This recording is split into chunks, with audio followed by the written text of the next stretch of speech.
Right, this poem I'm giving here tonight is about fair-haired Johnny Creeden from the sunny slopes of Mullinroo. Probably one of the best men that ever came out of Clondrohid.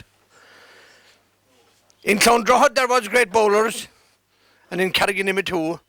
But tonight is about Johnny Creeden, who came from sweet Mullinroo. A devil-may-care sort of fella that might have been you or me, who poured his young soul out for bowling.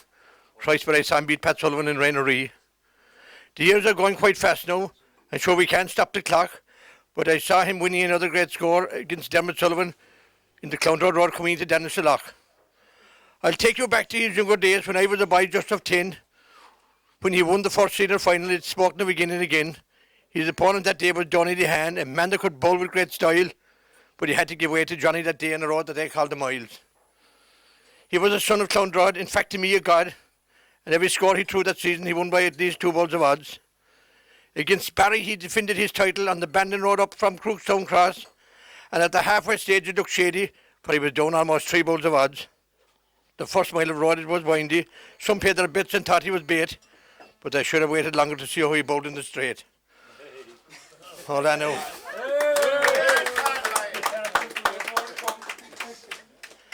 At this stage Barry was wet on the straight and Creedon had peeping sight, don't you see, and Barry's supporters were shouting, "Barry to win it by 3, Barry to lead again, Barry to win it by 3. But Timmy Pat Cronin, put his hand in his pocket and a big ball of notes he took out. And his brother Dennis followed suit, and between them they took up every bit that was out. Creedon was hitting the bowl on the road, and he rose to his feet with a grin, saying, "Barry, I'm not here to save 3 balls of odds. I'm here at this score for to win." They disputed the shot at the next throw. Some said play it wide and others said tight. But Joe Buckley said, "Blast it anyway, Creedon. Come out here and see who's wrong and who's right."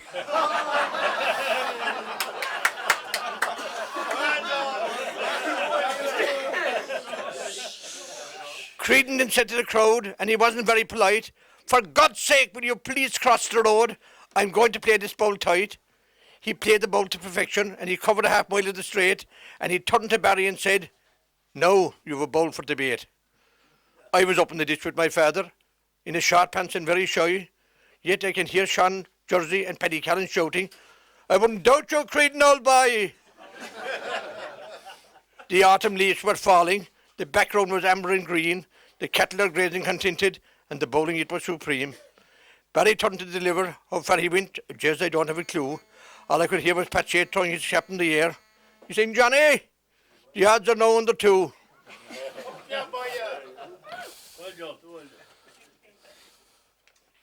It was Barry's turn to throw his odds with the bowl. He just covered Creedon's long shot, and then there was a bare bowl. Creedon's next shot was a bullet. It was like it came out of a gun.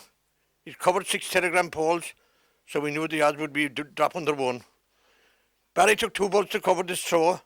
There was 5 feet between the kings, so with 3 shots left in the score, it was Creedon's turn again. Come on, Creedon. Creedon lined up for the next bowl. He played it with courage and speed, and the roars could be heard down in Brinny, for we knew that he would take the lead. Barry was hind for the first time. The excitement in it grew higher. It was dusk, and the bats were flying over our heads, the height of the telephone wires. Mickey Thomas sold out in his mobile shop, and he had all the money in a biscuit tin. I saw him for myself. He counted it out, and he put it all down in Creedon to win. Clever man. Mickey Tommy doubled his money because Creedon he won the score. The rumble in the jungle was over, and Barry's backers were sore. Why? Because they lost bets on the 3 bowls, the 2 bowls, the 1 bowl, the lead, and the score. Creedon's backers must have been delighted. Christ, sure, they couldn't ask for much more. The celebrations then they started. It lasted a month, and that's true. Muhammad Ali got boxer of the century, but when it comes to bowl playing, Johnny, we'll give it to you.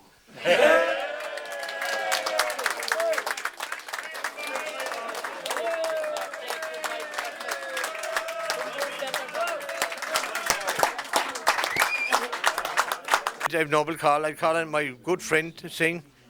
I'm mad about her. In fact, I'm in love with her. Mary Buckley. Mary Patoomey. Oh, tonight in fancy come and take a trip across the sea. and meet your old companions in the place you've longed to be. For stamped upon our memories are the friends we used to know. Oh, just tonight let's revel in the thoughts of long ago. Down little lanes and meadows we will take a stroll once more, and meet the laughing boys and girls we met in days of yore. The rivers, woods and moonlight nights have the same old charm still, as the minstrel on a summer's eve came wandering o'er the hill. Oh, don't you recall, sweetheart of mine, the place where I met you? Like a rosy ball of happiness when love's young dream came true. The air was filled with love's sweet song when I promised to be thine. And you forever pledged your word that you would be always mine.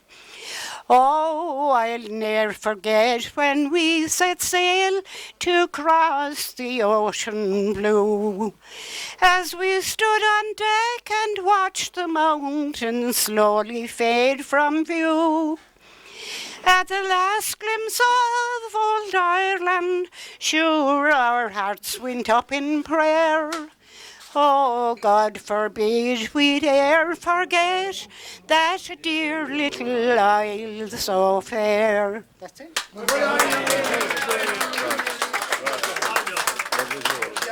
One pleasant evening in the month of June, as I was sitting with my glass and spoon, a small bird sat on an ivy bunch, and the song he sang was a jug of punch. Tooralooraloo, tooralooralay, tooralooraloo, tooralooralay. A small bird sat on an ivy bunch, and the song he sang was a jug of punch. What more diversion can a man desire than to sit him down by his note of fire, and on his knees a tidy wench, and on the table a jug of punch? Tooralooraloo, tooralooralay, tooralooraloo, tooralooralay. A small bird sat on an ivy bunch, and the song he sang was the jug of punch. What more hardship can a man endure than to sit him down or behind the door, and on his knees no tidy wench, and on the table no jug of punch? Tooralooraloo, tooralooralay, tooralooraloo, tooralooralay.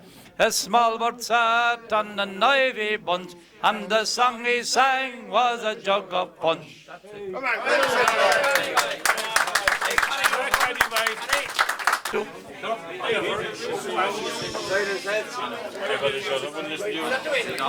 Twas just a year ago today I married Mary Ann, and here I am at 35, an old and feeble man. She makes my life a misery, my nerves are gone to bits, and I'm going around in circles like a dog that has the fits. She nags me in the morning, she nags me all the day, she criticises all I do and everything I say. The other night we had a fight, she hit me with the pan. Oh, the curse of blazes on the day I met with Mary Ann. And just to aggravate her, sure, I stay in bed all day. I wake up in the morning time to make myself some tea, and then I wander down the town to buy myself a jar. And it's often after closing time before I leave the bar. And when I stagger home again, she's waiting for me there, with fire raging in her eyes and curlers in her hair. And in her hand a poker shirt would frighten any man. Oh, the curse of blazes on the day I met with Mary Ann.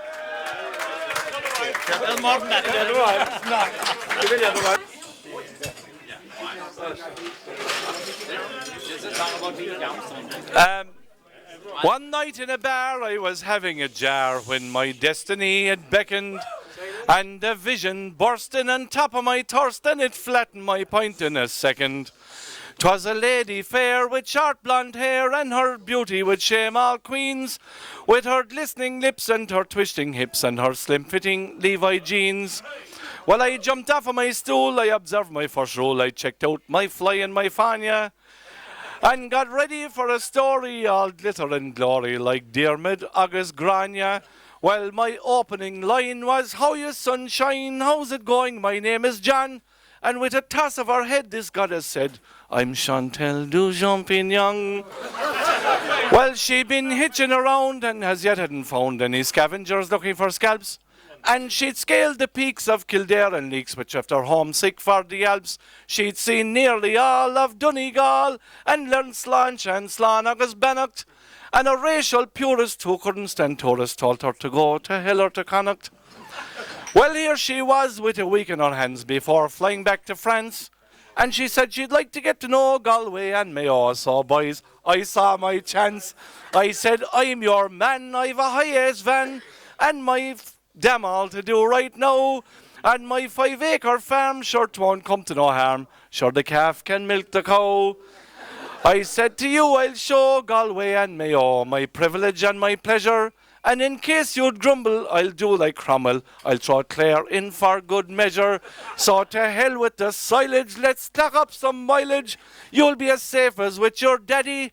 She said, "I like you more than I did before. We'll have a smittix and a paddy." Well, off we drove by creek and cove all along the western seaboard, and the music of her voice sure 'twas twice as nice as the note on any keyboard. For example, she said, oh Jean, you turn me on, you completely turn up, you completely fill up my senses, and I can see in your eyes all the stars and the sighs shining out through your contact lenses. Well, I pulled up the van and she said, "Oh Jean, no, please don't take it amiss." I said, "That's not, you'll find what I had in mind. All I want to steal is a kiss." Well, her eyes shone bright and her teeth gleamed white and her breath, it smelled like garlic. And she tore into my lips like fish and chips neath the shadows of Downpatrick. Well, sure, after such happiness there was no stopping us. We clocked up hundreds of miles. We spent thousands of hours around round towers of various slants and styles, near passage graves and lakes and caves, near historic and holy places. 'Twas near St. Nero we reduced to zero the distance between our faces. What was in the County Clare, I do declare, we drank many's the tasty beverage. And the intensity of our propensity was way above the average.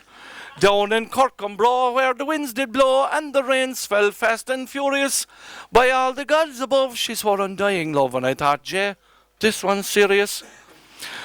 Well, we flew into Dunlavin about 25 to 7 and we called to see my Uncle Ted, and we hit Glendalough around 11 o'clock and we slept in St. Kevin's bed, and the next morning we were yawning and the date was dawning, and it dawned on me, oh, she's going, and these words she spoke after she awoke and before she boarded the Boeing. She said, I'll acquaint my parents with what's transparent, and my paltry possessions I'll pack, and then I'll return on those wings of desire, and up with you I'll shack. Well, that night I flew low through Athlone and snow. I was home in an hour and a half, and I just happened to celebrate my upcoming fate, so we killed the big fat calf. Well, for 6 days or 7, sure, I thought I was in heaven. I was trying it out for size, but like any other lover, I was shortly to discover 'twas an Amadan's paradise. For I danced and I sang till the night she rang. She said, John, sit down on the sofa.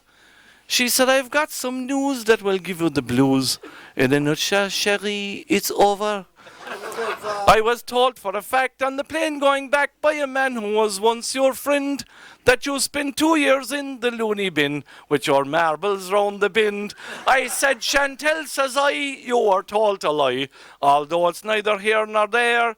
'Twas 5 years I spent in the oxygen tent with a hole in my ozone layer, and 'twas want of hoopy that had me loopy, and you sorted out that trouble. So apply some fire to those wings of desire and get back here on the double.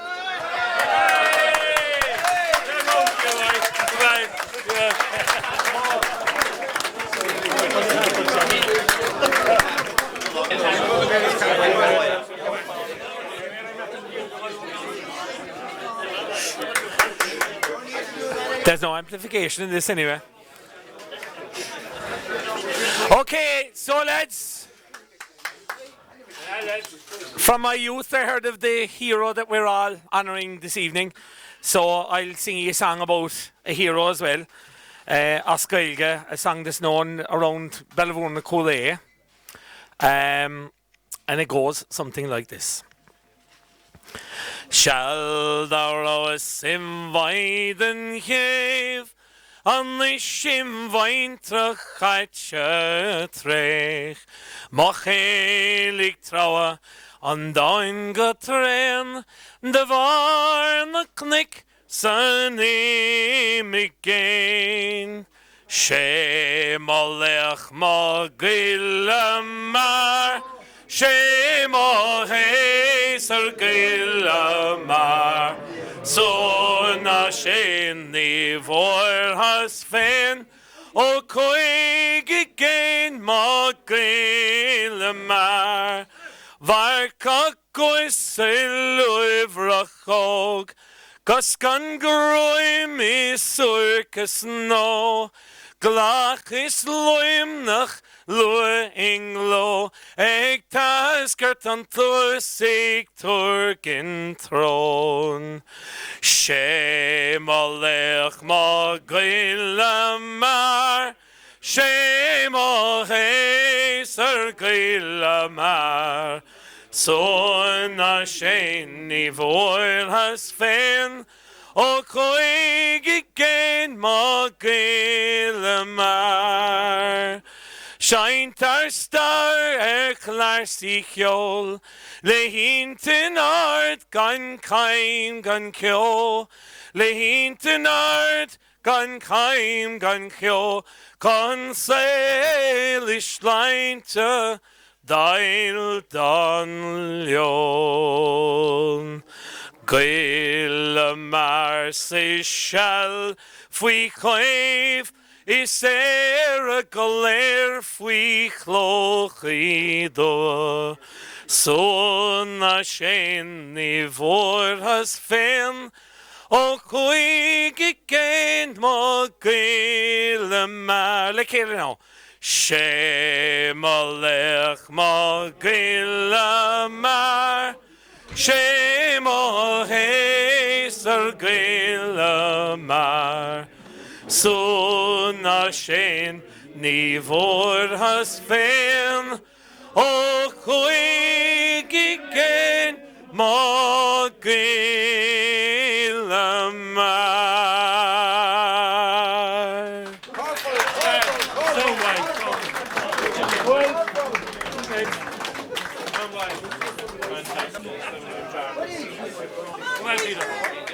At a cottage door one wintry night, as the snow lay on the ground, a youthful Irish soldier by to the mountains he was bound.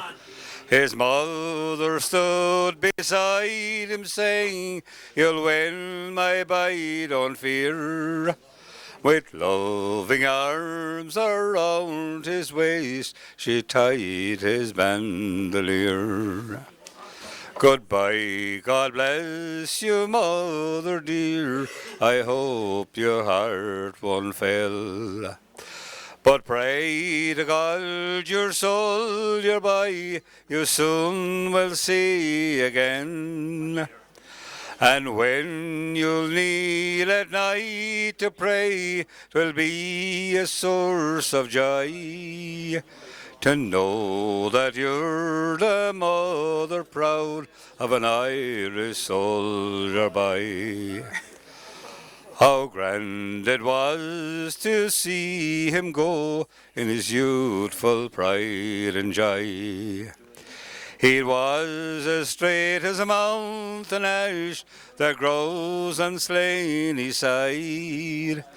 And when she kneels at night to pray, it is a source of joy to know that she's the mother proud of an Irish soldier boy.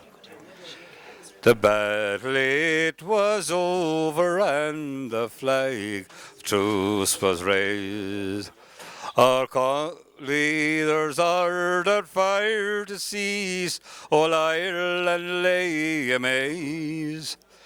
A comrade came to the cottage door with a note from her pride and joy that brought the news in sad detail of her Irish soldier boy.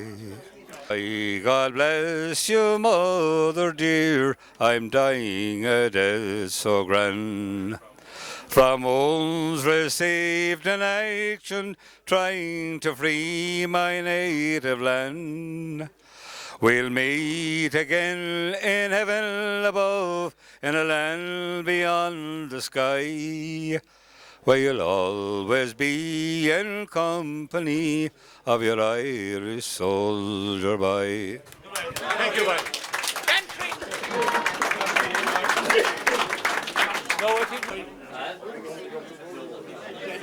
It's good to see you. I'm just going to say hello to my own.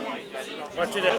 Ye maids of Duhallow, who are anxious for courting, a word of advice I shall give unto ye. Proceed to Bantier to the athletic sporting, and hand in your name to the sports committee. But do not commence any sketch of your programme till the carriage you see coming over the hill, coming down from the valleys and bounds of Kilcorny, that Muskerry sportsman, the bold Teddy Quill. For rambling, for roving, for football and sporting, for drinking black porter as fast as you'd fill. In all it is roving you'd find none so jovial as a Muskerry sportsman, the bold Teddy Quill. Teddy is famous in all sorts of places, at the great athletic meeting held out in Claro. Sure, he won the long jump without throwing off his braces, going 54 feet from the heel to the toe. At the shot of the putt was a Dublin man foremost, but Ted outreached and outseeded him still, and throughout the whole crowd rang a wild ringing chorus, long life to our hero, the bold Teddy Quill. For rambling, for roving, for football and sporting, for drinking black porter as fast as you'd fill. In all it is roving you'd find none so jovial as the Muskerry sportsman, the bold Teddy Quill. At the great hurling match between Cork and Tipperary, 'twas played on the bark by the banks of the Lee. Sure, our darling young boys were afraid of being beaten, so they sent for bold Teddy to Ballinagry. He hurled the ball right and left in their faces, and showed us Tipperary boys training and skill. Anybody that faced him, he swore that he'd brain him, and the papers were full of the praise of Ted Quill. For rambling, for roving, for football and sporting, for drinking black porter as fast as you'd fill. In all your days roving you'd find none so jovial as a Muskerry sportsman, the bold Teddy Quill. In the year 98, before Parnell was taken, Ted was outrageously breaking the peace. He got a light sentence for causing commotion, and 6 months hard labour for baiting police. In spite of the courson, he's still agitating. Each drop of his lifeblood he's willing to spill, to gain the All Ireland complete liberation. Till then there's no rest for the bold Teddy Quill. For rambling, for roving, for football and sporting, for drinking black porter as fast as you'd fill. In all your days roving you'd find none so jovial as a Muskerry sportsman, the bold Teddy Quill. At the great exhibition there was a fair maiden whose fortune exceeded $1 million or more, but bad constitution had ruined her completely, and medical treatment failed over and o'er. Oh, mother, says she, sure I know what'll cure me and banish this ailment which threatens to kill. Give over your doctors and medical treatment, sure I'd rather one squeeze out about 80 Quill. For rambling, for roving, for football and sporting, for drinking black porter as fast as you'd fill. In all your days roving you'd find none so jovial as a Muskerry sportsman about 80 Quill. No, that's it. My grandmother, she at the age of 83, one day took sick and died. And after she was dead, the will, of course, was read by a lawyer as we all sat by his side. To my brother it was found she had left £1,000, the same to my sister, I declare. But when it came to me, the lawyer said, I see, Granny has left you her old armchair. How they chittered, how they chaffed, how my brothers and my sisters laughed when they heard the lawyer declare, Granny has left you her old armchair. Well, I thought it hardly fair, but still I didn't care, and in the evening took the chair away. My brother at me laughed, my sister at me laughed, and he said it will be useful, Jim, some day. When you settle down in life, take a girl to be your wife, you'll find it very handy, I declare. On a cold and frosty night, when the fire burns bright, you can then sit in the old armchair.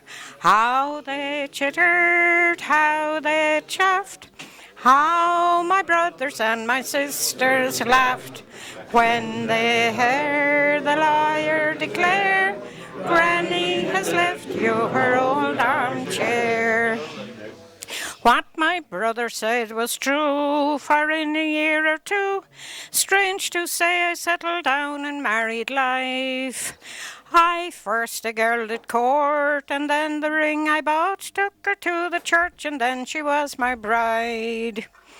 Well, the little girl and me were as happy as could be, and when my work was over, I declare, I ne'er abroad did roam, but would always stay at home and be seated in the old armchair. How they chittered, how they chaffed, how my brothers and my sisters laughed when they heard the lawyer declare, Granny has left you her old armchair. Well, one night the chair fell down, and when I picked it up I found the seat had fallen out upon the floor. And there to my surprise I saw before my eyes a lot of notes, £10,000 or more. When my brother heard of this, the fellow, I confess, went nearly mad with rage and tore his hair. But I only laughed at him, and I said unto him, Jim, now don't you wish you had the old armchair? How they chittered, how they chaffed, how my brothers and my sisters laughed when they heard the lawyer declare, Granny has left you her old armchair.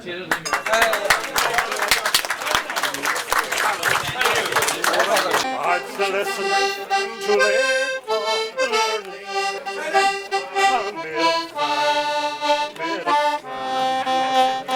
In the wind of an high so in your are you going away with nowhere else? Let I be that I chase, let I be but I should have loved you better.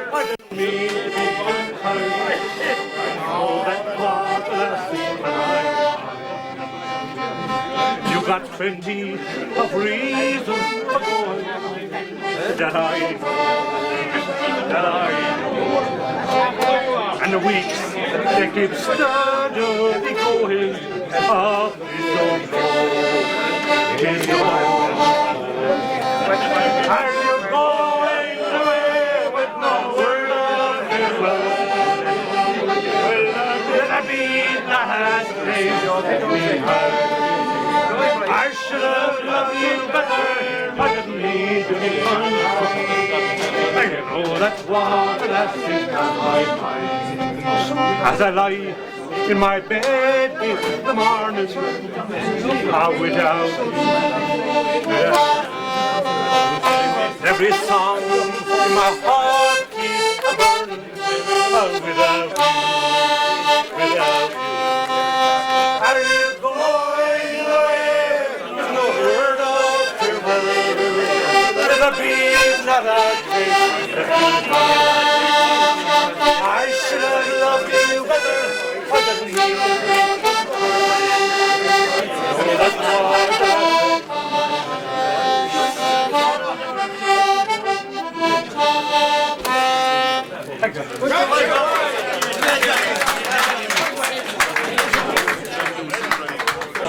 Connie Riordan and Petticock have organised this here tonight for Johnny Creeden, and what a great man from Creedon he has been.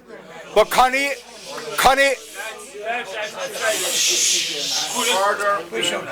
lads, you all have wives, and Connie Riordan is going to sing a song about his wife Linda. So you can listen to this. Silence. We had the station at home in 2010, and you know Linda's from Canada and she's a bit yuppie, playing bridge and all that, you know. But it was the spring of 2010, and the stations they were on. This time it was down by Connie. It was not above by my brother John. The house it was freshly painted, and the extension it was well. But we had a problem with the turkey. You'll have to wait until I tell. You see, Linda got all her groceries in town, and she got a frozen turkey as well. And in my books, it was frozen, thawed and frozen, and sure Linda couldn't tell. That's what Linda laid out her oval plates on the brand new oil, and all the local ladies arrived. Oh, they were in mighty style. Mrs. Giles, she was a visitor from Toronto. She was a lady turning in around 18 stone. She had a low-cut dress. She looked really smart. The following morning, she was afraid to sneeze, and she certainly wouldn't chance. But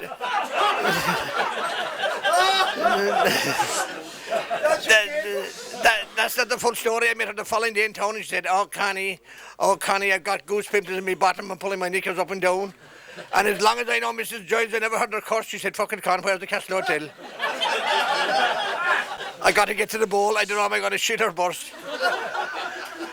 True story. So Doc was called to Father Betty, while Father Wickham struggled on. By God, wouldn't the cooks hear about it happened above by John. He was taken to the regional and he was kept there overnight, and Dermot Desmond was his first visitor on an early morning flight.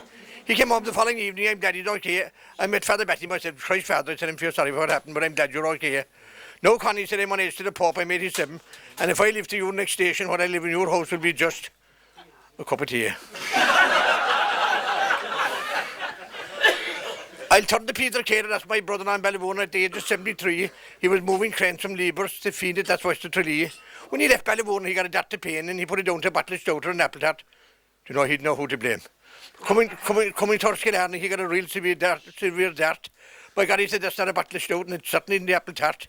But Peter kept on driving a Porsche. Peter's a right tough skin. But by God, he had to stop and jump the ditch back at Brennan's Den.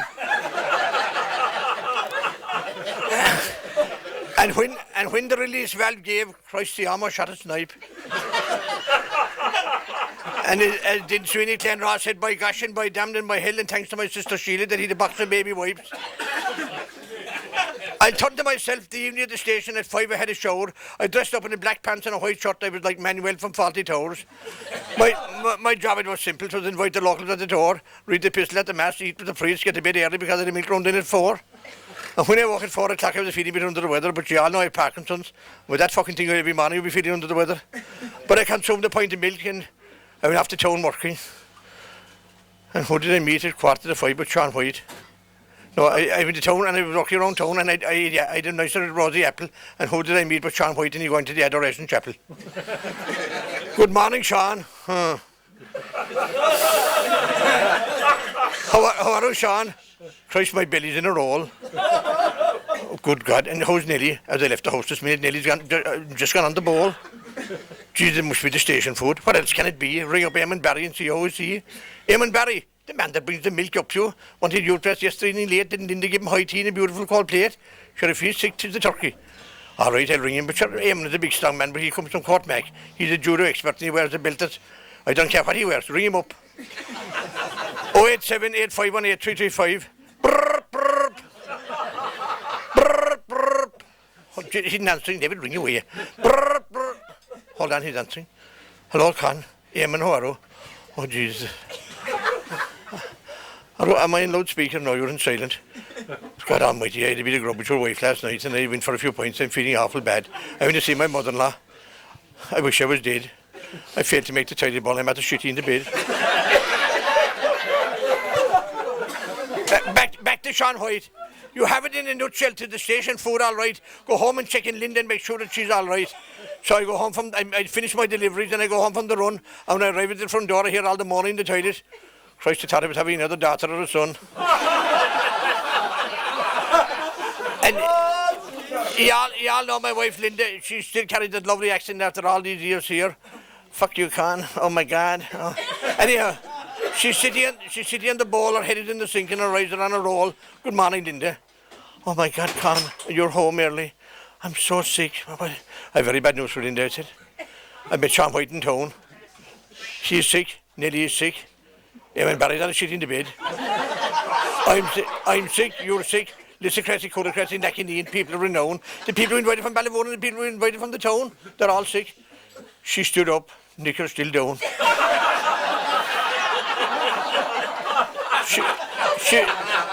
It's just a 9-day wonder that no one did, that's right. I know Father Betty got an awful fright. Linda, to me you're a splendid cook, to me you're the best. The only mistake we made that you'll go back to Johnny Roger, down to Mike the Butcher and get the blasted thing fresh. I can't, please don't be rub it in this hour of the morning, get me a cup of tea, get me a nice pack.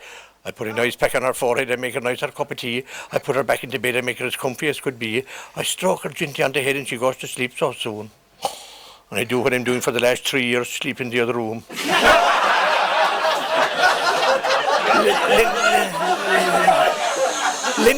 Linda wakes at 4 o'clock, she's parched and very dry. Her body is shivering and now will she live or will she die? Linda, you alright? Oh, Con, get me a drink of water until I rinse my mouth. And I go up the corridor. And Con, get that carcass of the turkey and throw the fucking bastard out. Thank you.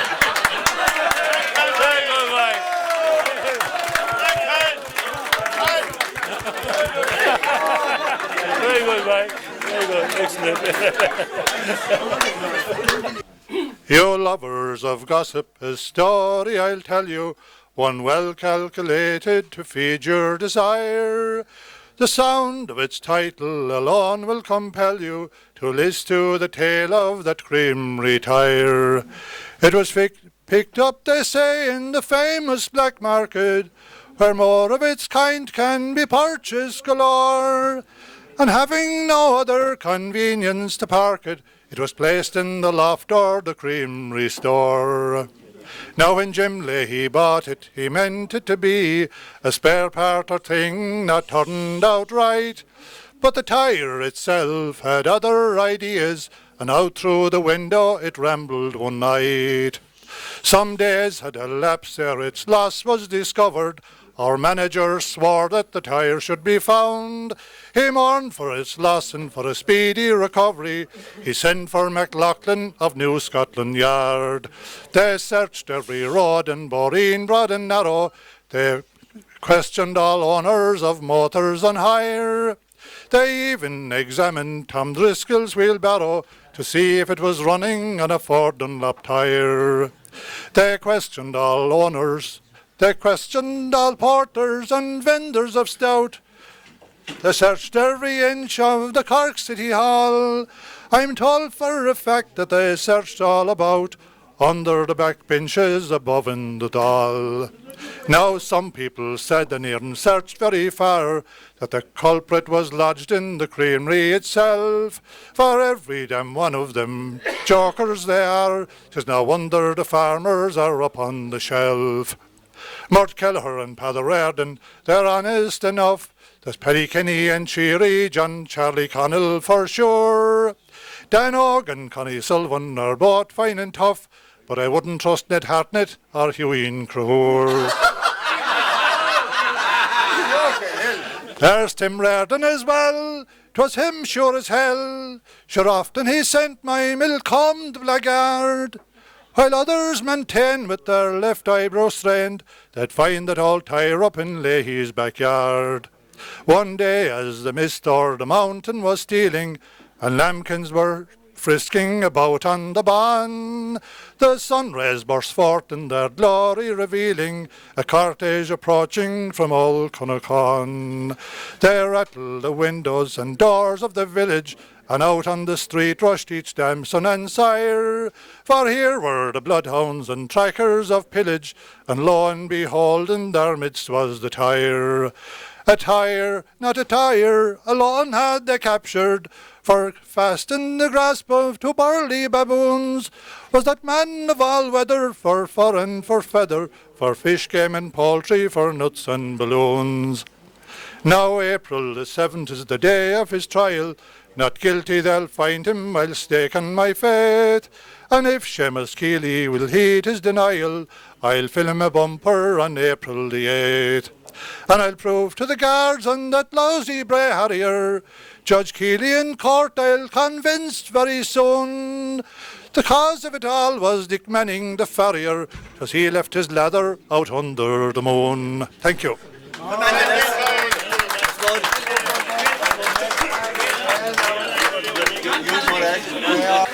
I left my home in Ireland, it's 20 years ago. I came across to England, that's where all the paddies go. To the capital of Warwickshire, that's where me quest did end. It was there I ended up with 7 others in a bed. Or all over Paddy, lying a wee bit Joe. Lift your elbow, Johnny, and don't dislocate my toe. Leave go the blankets, Basil, don't strip me curry scamp. Or 'tis all you'll hear in England, in the digs in Birmingham. Oh, when first I came to Birmingham, I quickly got a job. Oh, making tea for navvies, and my pay was 50 bob. To find a place to rest me bones, it was me biggest flight. You could hear the other lodgers shout when we're in bed at night. Or all over Paddy, lying a wee bit Joe. Lift your elbow, Johnny, and don't dislocate my toe. Leave go the blankets, Basil, don't strip me curry scamp. Or 'tis all you'll hear in England, in the digs in Birmingham. Now I slept in many places since I left my mammy's knees. In prison cells and bus houses, it was my plight, you see. Like sardines we used to push when into bed we'd cramp, or to share the board and lodgings in the digs in Birmingham. Or all over Paddy, lying a wee bit Joe. Lift your elbow, Johnny, and don't dislocate my toe. Leave go the blanket, Basil, don't strip me curry scamp. Or 'tis all you'll hear in England, in the digs in Birmingham. Oh, oh. Dave Manning for a song. He's not ready to sing a song. Come on, Dave. Dave is ready for a song. Come on, come on. Off to my thoughts in their fancy take flight, to the homes of my childhood away, to the days It's when each patriot vision seems right, and I dream that those joys should decay. When my heart was as light as the wild winds that blow round the Mardyke through each elm tree, where we sported and played neath each green leafy glade, on the banks of my own lovely Lee, where we sported and played neath each green leafy glade, on the banks of my own lovely Lee. Up you boy. And then in the springtime, mid laughter and song, shall I ever forget the sweet hours with the friends of my youth as we rambled along neath her green mossy banks and wildflowers? And then when the evening sun sinks in the west, spreads her golden light over the sea, the maid with her lover, the wild daisies press on the banks of my own lovely Lee. The Maid with her lover, the wild daisies crest on the banks of my own lovely Lee. Then Creedon will follow that. Do that. And I'm going to sing you a song called Caledonia. I learned it recently, and we'll have a crack at it anyway. I don't know if you can see the changes that have come over me. These past few days, I've been afraid that I might drift away. So I'm telling old stories, singing songs that make me think about where I came from. That's the reason why I seem so far away today. Let me tell you that I love you, and I think about you all the time.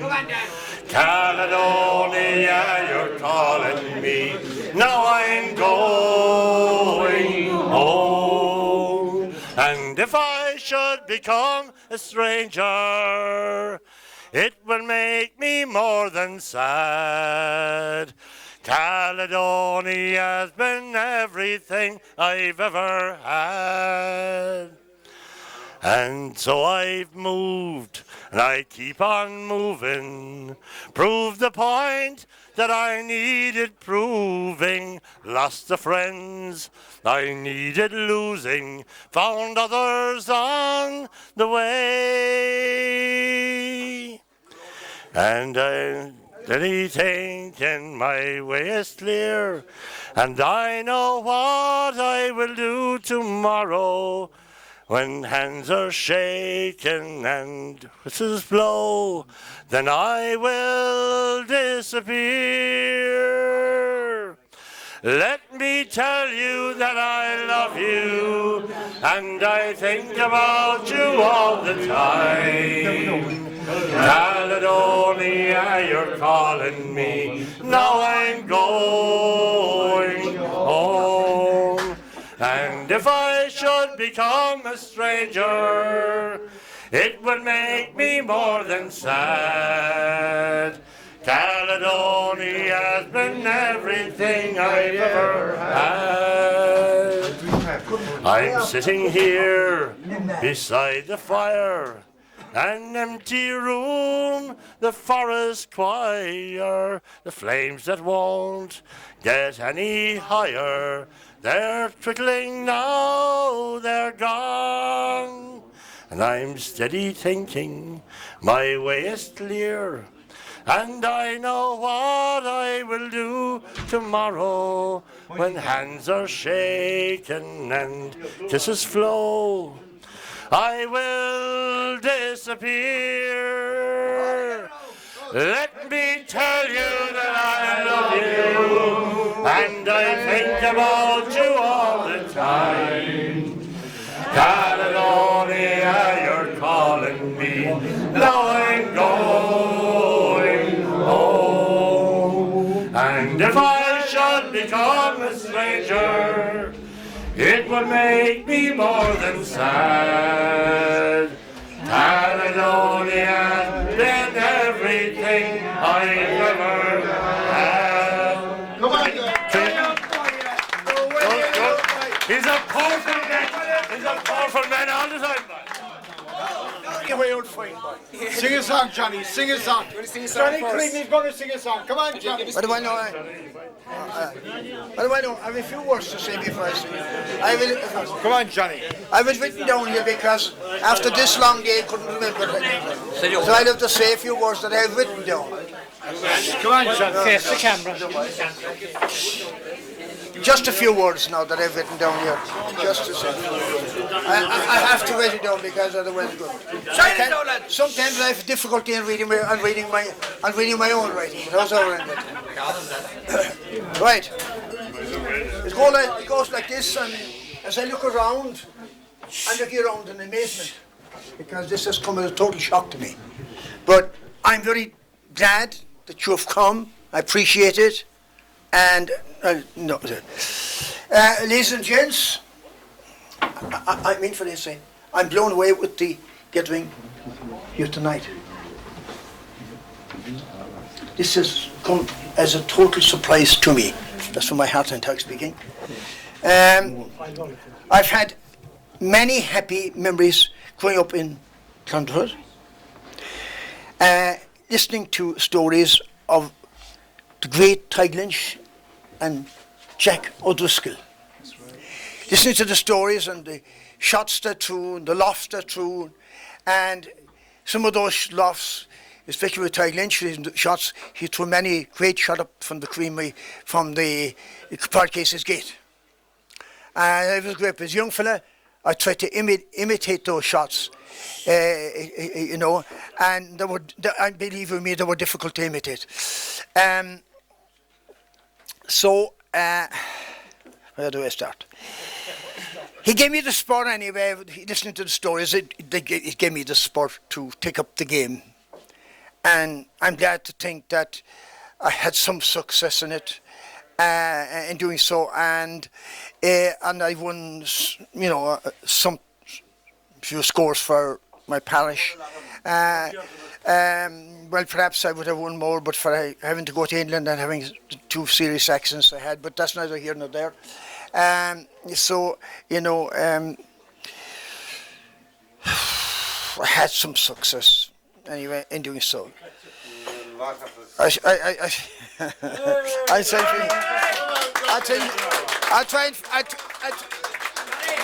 try and finish off the few words that I've written down here, even though that, I'd like to say an awful lot more, but, words don't come always easily to you. But anyway, I just want to thank Paddy Corkery and Connie Riordan for the huge effort they have put in organising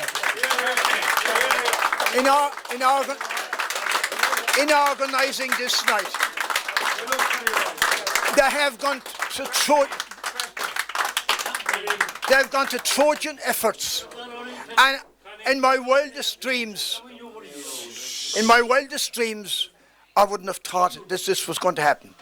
But seeing that it has happened, I'm grateful for your people, and I'm so thrilled that all of you have come. And I've only one regret. I suppose I have many regrets, but you know that I didn't win far more for the region and the parish. Yeah, I had some success. Yeah, but not the success that I had hoped to have. As ever. I know that's so, but that's about it. Yeah, and again, thank you for coming. Thank you for showing the appreciation for the effort I made. I can assure you, I gave it my best, but for the 2 serious accidents, I had one in 1960, shortly after getting married to my good wife, and then I lost my life. And prior to getting married, I nearly lost my life in a car accident. Just after getting married, I nearly lost my life at an accident at work. And, however, I've overcome them, and I came back and I won some scores, but nothing compared to what I could have won. But it isn't what you win, it's the enjoyment you get. And to see you here tonight has blown me away. My appreciation for you is fantastic. My only regrets is that I didn't win far more for you. Many homes are filled with anguish and with sorrow. Many hearts are filled with anguish and with pain. Ireland now, she hangs her head in mourning for the years of his often for Sinn Féin. I love the home around Gary Owen since they lost their pride and joy, and the banshee cry brings an eerie veil along the Shannon's side. That city of ancient walls and broken treaty stone, when dying fame surrounds your name, shone south of Gary Owen. It was on a dreary New Year's Eve, as the shades of night came down, and a reload of volunteers approached a border town. They were men from Dublin and from Cork, Fermanagh and Tyrone, and their leader was a Limerick man shot south from Gary Owen. An old trench coat that saw battle stains and torn, and breeches almost threadbare at the knees. A sand-brown belt with a buckle big strong, and a host of darts for an empty man is a day. But ran it for long, but then 10 miles with freedom, and the boys that chose to lead him will wear the broad black brimmer of the IRA. Up you boy!